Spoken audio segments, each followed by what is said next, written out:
Hornets' first summer league game in 2026 in the books. We talk about the things we did like and the things we didn't like, all today in the recap on Locked On Hornets.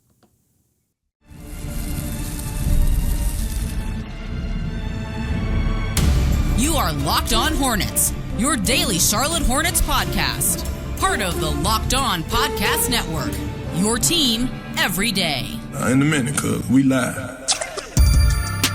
We are back for the second time in one day. Well, because that's what Summer League calls for. You need extensive Hornets Summer League coverage, and Locked On Hornets is here for you. Thanks for making us your first listen. We're free and available anywhere you get your pods. That includes YouTube. There's Doug Branson. You can find him on his Substack, everyhornetsboxscore.com. Evan Mehl is helping produce behind the scenes, also contributing to everyhornetsboxscore.com. And I'm Walker Mehl. Listen to me, WFNZ, every weekday from 12 to 3 p.m. Sports Radio 92.7 FM. Real quickly, want to tell you that this episode is brought to you by Odoo. Great organizations win because operations matter, and that's why you should get Odoo. Try for free today at odoo.com/lockedon. That's O-D-O-O, odoo.com/lockedon. The Hornets get a win, okay? That's important. Let's go. These things matter. Got to do everything right. No doubt. 86-74. The Hornets beat the Orlando Magic. We get our lick back. That's right. It's even now, okay? You beat us in the play-in. We beat you in the first Summer League game. Complete wash. Complete wash. So there's a lot to get to, as you might expect in this one. I've got a list of things that I liked. I got a list of things that I didn't like. Okay. I think despite the win, the biggest story of the game is probably the thing that I, nor you, nor any Hornets fan particularly liked in this contest. But I don't want to start off with a negative. It's a win. Stan Van Gundy, right? That's the thing. That Stan, it's Sion, and I know you hate all of us. Okay, I get all of it. He did correct it at least. It was like in the second quarter he corrected it. It did take a while. It was a long time. And also, I got a text from my buddy Smoke who said, LOL, Stan Van Gundy forgot that Heat series he was discussing was against the fake Hornets. It wasn't against Charlotte. It was against New Orleans. And then Michael, is it Grady or O'Grady? He's very good. I should get his last name. But he talked about how Baron Davis was awesome, and that was a fun moment. Anywho, I wasn't talking about Stan Van Gundy. I want to talk about a positive, though, before we get to the negative that probably was the biggest takeaway of the game. Things I liked. Let's just go overall with Steinbach. Little bit of a rough start for the 14th overall selection. First pick out of 2 in this past selection process. I think a little sped up. Couldn't hold on to some of the rebounds. Turned it over a couple of times. Not a great start for Hannes Steinbach. And then the last 3 quarters, hell yeah, baby. Let's just go ahead and grab all of the rebounds. Some perimeter chops. We were highlighting it. He showed us that a little bit. Center drives, Doug Branson. You're telling me that it's okay to put the ball on the deck as a 5-man? How about grabbing a rebound, dribbling it once in the open field, and then dishing it, I think, to Ajayi. I'm not exactly sure because I was too busy watching Steinbach handle it just a little bit in the open court. Got fouled, went to the foul line a couple of times on some second chance opportunities. He ended up with, I'm looking at the rebound total, 11. Had 10 in the first 15 minutes. Ended up with 15 and 11 in this one. Overall, very, very solid thumbs up for the 14th overall pick with Hannes Steinbach's performance. He was bringing sexy Bach on those pump fakes, the baseline drives, the reverse scoop. He survived Noah Penda's rugby play out there. I mean, ridiculous. Penda. Like, oh my God, dude. This is basketball. This is not football. What are you doing? Penda was out there just trying to straight up wrap guys up and take them down. It was absurd. And the refs. Noah Panda, like a bear, attacking every single time he could. Noah Panda. Yeah, just attacking all of the bamboo sticks out there. It was crazy, man. And the refs weren't doing anything about it. And so it makes it, I think, particularly the beginning of the game, as the Hornets were getting adjusted to that, it makes some of those early mistakes hard to pass harsh judgment on these guys. I mean, Kalkbrenner struggled. You mentioned Steinbach struggled with a few things. So I'm going to give them a free pass because the refs were just god-awful in so many different respects. I think at one point they called a shot clock violation, even though the ball like clearly hit the rim. It was just like, I was wondering at one point, like, were these 3 people just plucked off the streets of Las Vegas and like sort of a reality TV show, get to be a ref for a day. Like, it was incredible. I mean, I understand it's summer league. It's not the NBA finals, but my God, I mean, you have to have a crew out there that can allow the game to function. And at times the game could not function. It was absurd.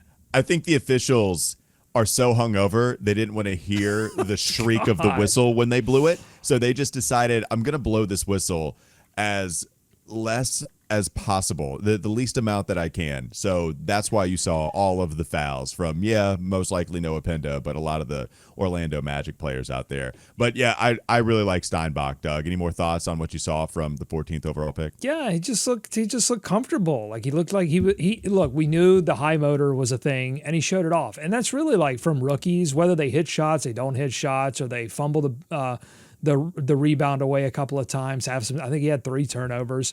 Okay. I want them just to be as advertised. Those things in the scouting report that you're looking for over the course of 4 games, can you show me that you are as advertised? Because really what the Hornets are betting on is that they are going to be as advertised and get better, that they're going to improve on a lot of these things and develop new skills. But I just got to know that you can do the things that the scouting report said you could do. And I think Steinbach checked all of those boxes, except obviously, didn't take a 3. It's probably not part of the plan here early on, but I think that will eventually come. I've said that about every big. I hear it in your voice. Oh, buddy, I'm sorry. I'm sorry. I just wanted one. Just one second. One call. I wanted one whistle and 1 3-point attempt. Yeah. I got 0 of both. But yeah, man, I'm just like really excited, particularly in transition. Like, Steinbach moves so quick, and and on defense too. I thought, like, maybe I should have done a little bit more tape study, but just reading up on Steinbach's defense, I was a little scared that we were just having another sort of Kalkbrenner situation where, like, he couldn't guard out on the perimeter at all. But I saw a little bit there, more than I've seen from Kalkbrenner, and his ability to stay with guys. So, like, just overall impressed with Steinbach for sure. Yeah, mobile for sure. So a couple things I liked from Steinbach in particular, the drives here. Now, you mentioned the shot. I am interested in just how comfortable Charles Lee is going to be with him pulling the trigger, because the first drive with the reverse layup, which was great, the touch is there, but we knew that was awesome at Washington. The touch is all the way there. But they're not going to be closing out on Steinbach if they don't trust him to shoot threes. One, right, there's a couple things. Are you going to shoot him, and are you going to make him? And we just don't know if either one of those things are going to happen.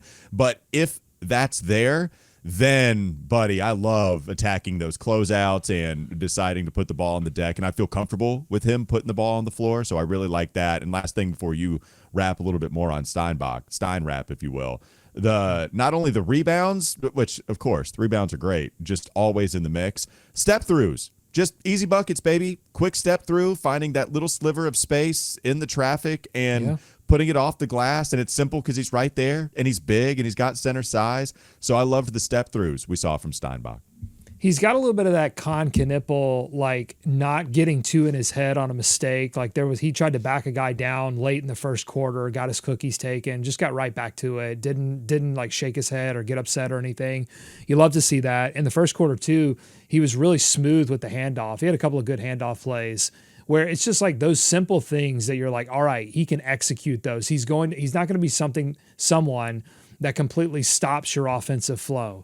And so it was just great to see. Again, I just want to see these things that I saw on tape at Washington and that were told to me that he could do. And, after he goes for the handoff, he crashes hard, gets himself in position to seal off, get offensive rebounds. He played through contact. There was one play where he got his shot blocked, was able to gather it back, and like 3 defenders converged on him, and he was able to draw the foul. I mean, these are the things that will get you early minutes at that position. And look, he's going to have to continue to do these things consistently through these 4 games plus and in preseason, because he's buried in the rotation by some real veterans that can do all of these things every single possession and more. So he's going to have to continue to do this stuff and wait for his opportunity. But everything that I've seen is plus. Can't wait to see more. None of it looked unsustainable at all. In fact, it feels like there's more to his game. It's first game for a rookie in Summer League. Can't wait to see what's next. I refuse to go to the next segment before we talk about Liam McNeely. He's A-block material. I thought you were going to start there. I was surprised that you went Steinbach. I'm glad we're getting to Liam. 14th overall pick. People care about the rookies more so than anything. So I decided to start there. But Liam absolutely has a case. Maybe should, just from a performance standpoint, because he was the best player on the floor. And that's just a fact. With how comfortable he was handling the rock, he goes 9 of 18 from the field, 7 of 8 from distance, 3 of 4 from the foul line, ends up with 28 points, 4 assists, only 2 turnovers to boot. I'll say, look, the shooting is there. He shot well in his first Summer League game last year. He's shooting really well in his first Summer League game this season. The confidence is just lovely. I mean, you see him coming out here after being the rookie that was out of the rotation. He was the only rookie out of 4 rookies last year that wasn't playing when it was winning time. And yet, Liam just act like he belongs every single step of the way, which is crazy important. Act like you belong. He certainly did, not only out there on the court tonight, but he played like a guy that is making sure he is getting all of the attention from the coaching staff, Charles Lee, Jeff Peterson, and all of the players that showed up once again. Love what we got from Liam McNeely. Somebody we anticipated might have a good Summer League session. Boy, 28 points, that'll play in game 1. He might have a short Summer League session if he continues to play like this. People are going to look at the 7 of 8 from 3, and their eyes are going to bug out, and they're going to get really excited. But he made so many great just connector plays. I mean, for portions of the game, and I think this is what we're going to talk about next, for portions of the game, he looked like the best point guard on the floor because there wasn't a lot of good point guard. But he was making, whether it was screens, passes, directing traffic. He was the guy telling, hey, get here. Like, he just made so many of those. I mean, I think back to like guys like Nick Batum and Gordon Hayward who could do these sort of things that make an offense keep going, particularly with bench units when your like main playmaker isn't out on the floor. If you've been looking at the depth chart and going, wow, no Miles Bridges, Grayson Allen, is that really it? Royce O'Neal, is that really it? Are we really going to have to depend on Trey Mann again for minutes? I would say Liam McNeely making a case here that you should feel more comfortable about the 2-3 spot. Third thing I wrote down, Liam handles. You said connector. Yeah. How about let's just take a step up from that and say on-ball initiator? How about on-ball creator? Just flat out pick and roll, creating chances for himself. The ball fake. I mean, if I'm remembering correctly, in college football when you would play option attack, I think L1 was fake pitch. The fake pitch was working crazy well for Liam McNeely, and guys were falling for it, and he had the nice touch and just looked totally comfortable with the basketball in his hands. You're dead on. If you need someone to just chill out a little bit and the point guard is taken away because they're denying him ball, Liam McNeely totally fine just saying, hey, I got it. Go cool off for a second. We'll run our offense over here. And he looked phenomenal in that regard. Anderson, we can discuss him a little bit. That's B-block material. We're going to get to the backcourt because a lot of things bad court. Not so good. Bad court was exactly what was out there on the Summer League court tonight. Liam McNeely, the handles, man, you're right. 7 of 8, great. People are going to make shots. They're going to miss them. I don't pay attention to that as much, although it was fantastic. It was all about him initiating offense with him handling the rock, and that's something you put away in your filing cabinet, so to speak. And we'll see if that could play out. We have to remember he's a first-round pick. Like, I mean, he went to Greensboro, and in a first-round pick that I think a lot of people were projecting way higher up the draft board than he ultimately gets selected at. And so, yeah, and Liam came in to that last Summer League with a ton of confidence, got hurt, then had to spend a lot of time in Greensboro. So, yeah, I mean, while these numbers are like way more than I thought he was going to do in his debut, I'm also like, I'm surprised. I'm not shocked. And I wouldn't be surprised if he continues this just based on the limited amount that we saw from him last Summer League. And, you know, I think Stan Van Gundy said he played 300 minutes in the NBA, so he's got some experience in the bigs as well. Yeah, youngest player that was drafted last year too, just 20 years old, will be 21 in October, and I think it's reasonable to expect. Remember, he had pneumonia, didn't want to tell everybody. I remember asking about him about it, and he downplayed it. He kind of gave me a "let's not talk about it," but did. Well, if he said it like that, I'd be scared that he still had pneumonia.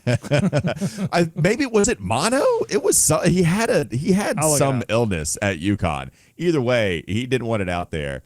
And so had to deal with that at UConn, had to deal with the injury, as you mentioned. And, yeah, it looked fantastic.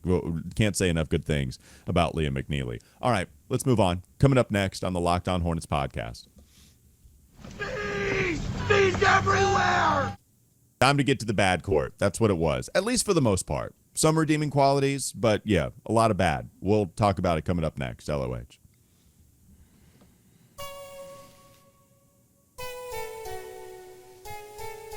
This episode is brought to you by Indeed. Support for today's episode comes from Indeed Sponsored Jobs. When workplace chaos hits and you need the right hire, Indeed Sponsored Jobs helps connect employers with candidates who match specific needs like skills, certifications, and location, so less time gets spent searching and more time gets spent finding the right fit. People are finding quality hires on Indeed right now, and in the minute I've been talking to you, companies like yours have made 27 hires on Indeed, according to Indeed data worldwide. So go to Indeed Sponsored Jobs. Spend less time searching, more time actually interviewing candidates to check all your boxes. Less stress, less time, more results. When you need the right person to cut through the chaos, this is a job for Indeed Sponsored Jobs. And listeners of this show will get a $75 sponsored job credit to help get your job the premium status it deserves at Indeed.com/podcast.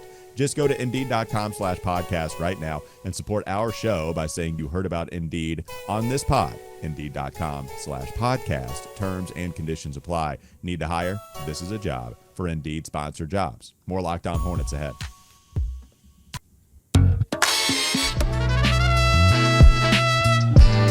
I don't want the story of the game to be something so negative. I think, okay, if you don't want that to be the case, Liam McNeely is the story. Steinbach is the second story. I think those guys have a legit shot at just taking over this, and I don't think we have to view that from a glass half full approach. Like, they have a real shot at that being the storyline. If you wanted to go a different direction, I would say, in a negative way, Sion James was the other storyline. It was a rough game for Sion. And, you know, we knew that he was going to get on-ball reps. Blaine Mueller told us at Summer League practice just the other day.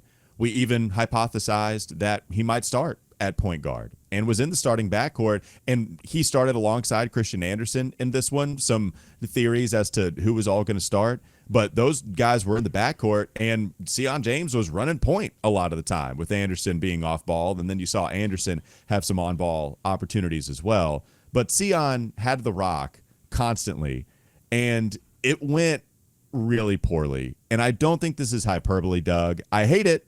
I actually can't stand it, but I'm not sure it could have gone any worse with the basketball in his hands. And that's what's frustrating. Here, what I'll say about Sion is we know about the struggles last year. Before they traded for Kobe White, we know the non-LaMelo minutes were just downright putrid. The offense couldn't function. They didn't have a table setter. Nobody was benefited by Sion James being the ball handler, and it's a tough job. You're a second-round rookie being thrust into this situation you should not be thrust into, and until they got Kobe White, you could not be like a secondary/tertiary creator where that's where you're better suited to play right now, and there you can actually flourish a little bit, and I think have this happy medium of getting better at creating for others and also doing it with the right kind of volume at this stage in my career. And we knew the struggles that happened once that volume increased. The volume increased all the way. It's Summer League. We all guessed that this thing would happen. I don't like the mano-a-mano turnovers that are happening because there's not a lot of spacing in Summer League. There was a couple of times where you would see all 5 defenders all in the paint. Everybody had a foot in the paint. So there's not a whole lot of room for you to try to dribble and create for others once you get some of those paint touches. Even so, man, there was just straight up walled off drives where he would lose the ball. And Doug, I mean, the turnovers for Sion, he had 4 in this game. how many times did he lose the basketball and have to go get it? How many times did a possession stall out because he just didn't have the right kind of control of the basketball? We can go into whether this should continue, whether this will continue, but right now I will say it was a rough watch, and I hate it because Sion could not be a better guy. There is a role for him where he is effective right now, but on ball, it's a rough watch. Yeah, it was just shy of a disaster because the total turnover number was somewhat low, but your point is dead on. Like, the offense stalled. They scored 13 points in the first quarter on like 28% shooting. And that was, I mean, he wasn't shooting the ball well either. I say just shy of a disaster because he did play some good off-ball possessions later in the game as they were getting the lead and extending their lead, and did knock down a couple of three-point shots. So there was something, and there's something to his ability to stick with it and not completely crumble, because I think some guys would go through what he went through in that first half and then just say, back it up, I'm done, I can't, it's rough. So like, kudos to him. I feel bad for him because I almost feel like this is like a Trey Mann situation all over again. Like, we're trying to put this round peg into a square hole and it's not working. And yeah, how long do they keep doing this? Why are they doing this? I mean, I guess that maybe that's easy to answer because the shooting isn't consistent enough. The on-ball defense is great. The shooting isn't consistent enough to really justify having him out on the floor if he can't handle the ball. Because and we can talk about this next, but I don't think that Christian Anderson really did a great job either on the ball and executing the offense either. So they really didn't have much of an option but to stick with Sion for portions of the game. And eventually they just did start running the offense through Liam, sometimes the bigs. It was point guard by committee again towards the end of the game. So yeah, it was not good. I don't know what you do at this point. Before they ever stepped on the floor, and I think I mentioned this during the live, like, I was going back before we did that live show and reading some of the quotes from the coaching staff and from different guys as they were getting ready to go to Vegas. And there was just like, yeah, we need Liam to step up and make some plays. We need Steinbach to show some playmaking. And I'm like, man, if all these guys have to show playmaking, what does that say? I got worried, and my worries were founded because Sion really struggled as the point. Yeah, before we move to Anderson, there's a lot more to chew on here with Sion. So a couple questions. Why are they doing this? I think you're hinting at it and downright getting to it. Offensively, how do you justify leaving him out there on the floor? Well, he shot really poorly at the rim. We know about him having the rock in his hands. It hasn't gone all that well. But the shooting is just good enough. And I do think that there is a little bit more handle to his game than what you saw from your typical straight-up 3-and-D guy like a Josh Green, to where you'd rather go with someone with just an eensy-beensy tiny little bit more juice, okay? I think Sion does bring that to the table. He also is a little bit shorter. He's really stout, so he plays bigger than what he is. I think that helps a lot more defensively. I don't think that the size actually is all that functional right now offensively. And you would love the size to be functional offensively like it is defensively, but right now it's just not showing up. I am of the mind that you keep going through what is a pretty rough process right now, because this is the moment where you keep trying this thing out. You keep putting the basketball in his hands and you say, sure. If I tweeted this out, like Dylan Jackson was saying, I'm not sure why they're trying to do this, and Dylan Jackson, Sports CLT, you need to go subscribe to it. It's a great site. He's a great analyst. I said, I think they're of the mind of you shoot for the stars and maybe you land on the moon. So if we overload Sion James early in his career as this guy who's just getting a ton of on-ball reps where he has no choice but to learn how to deal with pressure in his bleeping face, then maybe, just maybe, he actually becomes a pretty solid secondary creator where once you swing it to him, now he can attack and make plays for others, but he's not bringing up the ball up the floor anymore, right? So let's shoot for the stars. Let's land on the moon. And it's a hard process. Like, I'm actually of the mind that of all the things that are easy to learn and things that take a little bit shorter time to pick up in the NBA and a longer time to pick up, I think handles are number one, man. I think handles are crazy important. And I think we saw this a little bit with Miles. And it took a long time for Miles to be someone that you might even trust as someone that you could give the rock to and him make plays and get to his spots and just figure out how to be someone in a half court that can do something with the ball in his hands. So it's not going to be pretty. There's going to be people that don't want to do this anymore, and I completely understand it. I think that the risk is 1,000% worth it, because if he does figure this thing out, Doug, think about how much better a basketball player Sion will be if he learns how to play at average or competent level at that size with the ball in his hands. For me, that is a worthwhile endeavor, despite how rough the process is going to be trying to get there.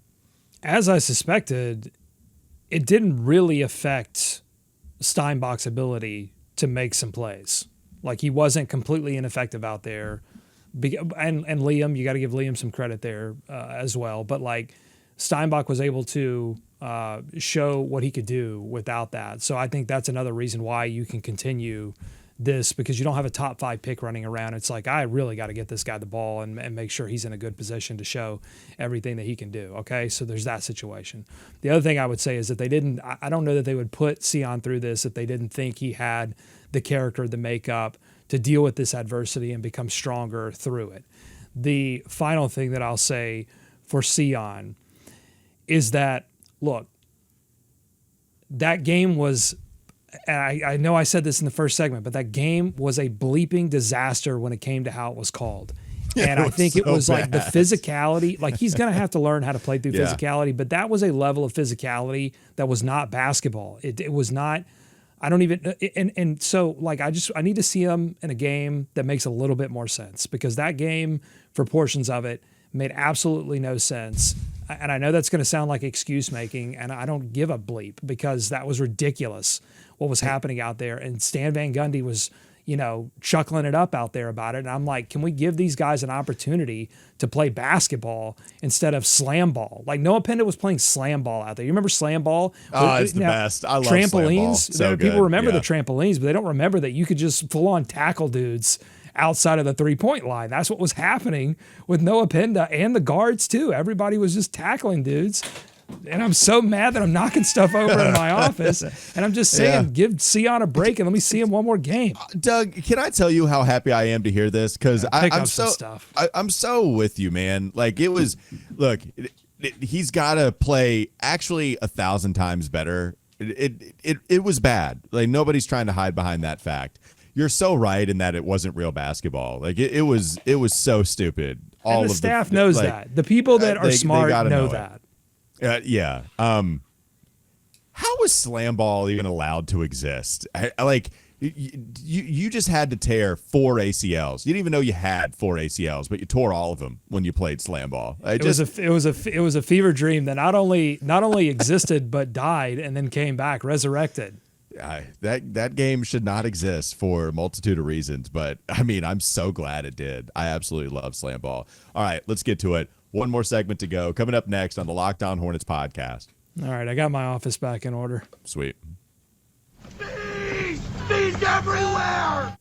I was causing more destruction than the bees machine a little while ago. Christian Anderson got to get to his evaluation, and Michael Ajayi, he's here, folks. He wants you to know he's here. We'll acknowledge his existence coming up next.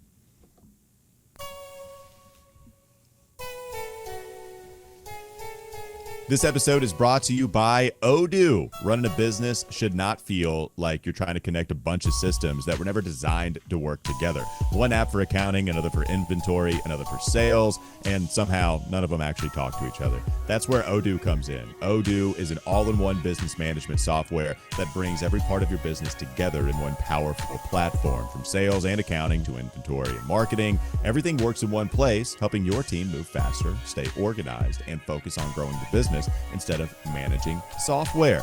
The best organizations know that success isn't just about talent, it's about having everyone working toward the same goal. And that's true in sports, just like it is in business. Don't mind if I Odoo. Great organizations win because operations matter, and that's why you should get Odoo. Try it for free today at odoo.com/lockedon. That's ODOO, odoo.com/lockedon. One more segment to go.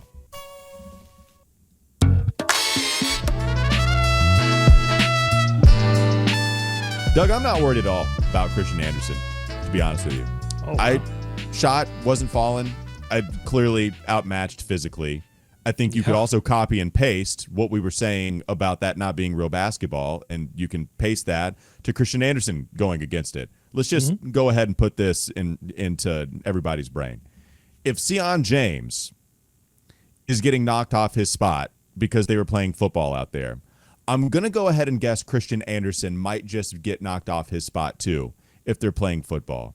I also would argue Christian Anderson handled that physicality a lot better than Sion after we got through the first quarter and a half. I even tweeted this out. I thought Anderson dealt with that pressure a lot better as the first half started to come to an end. And not even from a, oh God, please just don't turn it over standpoint. I actually thought he fought through some of that body checking and actually made plays for others. There was the sweet music that he created with his German teammate in Hans Steinbach in the second half. There was the nice get to his spot, short corner, midi, pull up, splash zone. That was nice from Anderson. Looked very Trey Man. I thought the handles were actually on display a little bit and actually kind of carving his way through some of those traps, some of the positioning that the defense was trying to get to, shutting off his angles. There were a couple times where he put guys on his hips. Like, I thought after that first quarter, it wasn't a great game. He didn't hit shots. He didn't hit threes. He missed a few of those. He was 0 of 5. But, like, again, this is make or miss league type of thing. Con Knippel was 1 of 8 from 3-point, from the field last year. It's fine. I mean, I'm not telling you I'm trusting Christian Anderson to run an NBA offense tomorrow without LaMelo Ball on the floor. But in terms of like developing or, oh God, what did we do after just one game? I can just tell you I'm totally comfortable with the basketball in his hands, and he's got to get beefier and he's got to get used to NBA competition. Well, the Hornets didn't trust him to run the offense because they played him at 2 guard to start the game, and they're trying to work Sion. Like this is clearly saying, like if they trusted him to run the offense, you know what they're doing. You know what they're doing. I'm just saying. This is getting Sion reps more so than it's I don't trust Christian because you know what. If you bring that up, I just want this to also be out there for the people. You're hot right now. I just want to recognize you're hot. I just wanted to say something. I think with the coaching staff, if you think that they watched what happened with Sion and they trust him with more on-ball reps than Christian, I got to tell you, Doug, I'm worried about the coaching staff. I'm worried about what they're watching out there. I thought Christian was really good on defense. I thought moved his feet extremely well, dealt with the size defensively really well. Offensively, I thought I was surprised not how he dealt with the physicality, but I was surprised at how, because I knew that size was going to be an issue, just in terms of him creating his own offense. And the missed shots, I don't care about the missed shots. That's whatever. He's a shooter. He's proven over the course of his career so far that he can knock down shots. I'm not worried about that. Did look a little slow to me. Looked a little tentative on offense to me. I was like, oh man, I really I wanted to just see a little bit more get up and go, a little bit more burst, a little bit more just being on the front foot. I thought he was a little on the back foot. Again, game 1 of Summer League. So, okay, that's just my observation. Plenty of opportunity to show me something different in the next 3 games. But when you're that size, which maybe the measurable, I guess he measured at the combine. So, but like, looks small and slight. You've got to have something in your, whether it's a handle, a burst, you've got to have something in your toolkit, and you have to be able to use it in order to function, I think, at that size. And so I'm waiting to see it. I think he's got another couple of games to show it to me, and I look forward to it. That's what I'll say. Okay. Well, I don't even know if I disagreed with anything that you said, to be honest with you. Like, I mean, maybe the handle. I disagree with the handle. I thought the handle was fine. I think he's slight, and I think he got pushed around. And I do think the burst came later, but he did play tentative, and he played timid, especially in that first quarter and a half, probably. Like, the thing is, like, when you say I think it was a joke, although I don't know if it was a joke from you with like the coaching staff not trusting him with Sion. Like, I just want to make it clear for the people. they're trying this with Sion to make him a better player. It's not because they trust Sion more than Anderson. Are you reporting that, or is that just you're just making a supposition there? Because I haven't heard anyone say, "Oh, we're experimenting with Sion at the one here," and because otherwise we would play Christian Anderson. I'm just saying. One guy played point guard. One guy played point guard and the other played off guard. That's all I'm just saying. That's all I'm saying. Don't do this. I think don't do what? Blade Mueller is telling you we're trying to get Sion more. We talked about this the last 3 episodes. We just talked about it. Anyways, this is why I get riled up, is because you. I tell you, you're hot. Anything else, Michael Ajayi? I think slashing straight up, man. Awesome two-way guy. He has size. Has a shot. Don't know if you would bet on it, but Ajayi comes in and off the bench, 16 minutes, 9 points, goes 3 of 5 from the field. Thought he played great defense. It was one of the few guys Stan Van Gundy liked calling in this game on our side. Oh my God. Michael Ajayi. Shut up about it. Thumbs up, man. Thumbs up. Oh, total thumbs up. He's got size for the position. He was hitting the floor constantly, going for loose balls. He had a great cut, about 7 minutes left to go in the second quarter. It was the one where Kalkbrenner was in the post-up position, and he had kind of like a half wraparound pass. It was one of the better passes I've seen from Kalkbrenner, maybe ever, and hit Ajayi right in rhythm for the layup and the foul. So Ajayi was just doing a little bit of everything out there. Is he more than a two-way guy? Who the heck knows? But it's nice, again, to continue to see these players. If you have no idea what Ajayi can be, I would just remind you there was a moment in time when we had no idea what Moussa Diabate could be. So these guys, they just keep doing the right things. They keep stacking the right things on top of each other. Injuries happen.